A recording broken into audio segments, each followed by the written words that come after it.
First of all, creating a movie with a strong female lead, we stand. So thank you. Yeah, absolutely. I love it. I mean, ever since Alien. Right. So Here's my. So I had 2 questions. Now that we're going to do that one instead. How much of Ripley is in there in that moment when she's coming down the thing? Because when she had, there were so many moments where she was so strong coming into her power in this movie. Yeah. But it's when I wrote down in my notes, I was like, it's Ripley. Yeah. Is part of that there for you that she sort of walked so that J-Lo could run? That's her quote. That's a very good quote. But it's such a I have such a long-winded, complex answer to this. But I mentioned I was Canadian. James Cameron's Canadian. Mm-hmm. When I was 13, I saw Terminator 2. Like, to put it in context of like my age and how his films affected me.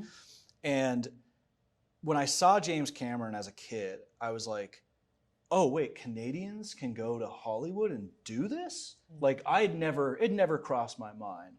And he, I think, with Sarah Connor and with Ripley, he has such a strong approach to strong female leads, and I loved that. And I don't know if it's because my relationship with my mom is really strong, and she was a nurse, and she's very open-minded, she's very creative. Like in my house, my mom, all of our Christmas ornaments she built them all, she made them all. Oh wow. All the art in our house she crocheted, knitted, drew, whatever. It's all my mom's stuff in my house. So my environment was a very creative, but she would never she's so like Canadian. She would be like, no. Oh my God, beyond humble. Like it's great. Like she's, it's just what I do, like, and so I was surrounded with that. And then so I guess on some level, I've just always related to that. I also got along with Jen really well because Jen's really strong, kind of like a living legend. She's an icon. She has this place in the world where you're like, I don't quite understand it, but it's like, you are this thing, you're an entity, you're a powerful force. And I love that. And I loved working with her.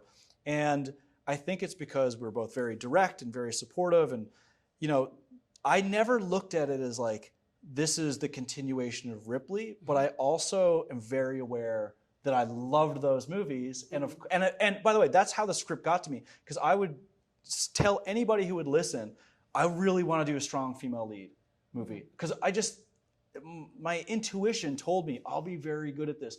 And a lot of it probably has to do with how I've directed mostly the male action stars I'd work with. I'm still like a softie. Like, I'm not like the bro, like I'm not that guy. I'm just not, I'm not. Like, we hadn't noticed. Yeah. I mean, like, if I have to talk to them like that, I can, but that's not my vibe whatsoever. I'm more like, how do you feel about like, what if we did like a thing with but then I get like sucked into the action. I'm like, so I think like I just related to that type of character, and I'd always wanted to do it. And so when Jen's name came up, I thought, okay, the skill set is there, the courage, which I think is the number one virtue you'd have to play her. Absolutely. To go inside a mech suit by yourself and perform by yourself for 7 or 8 weeks.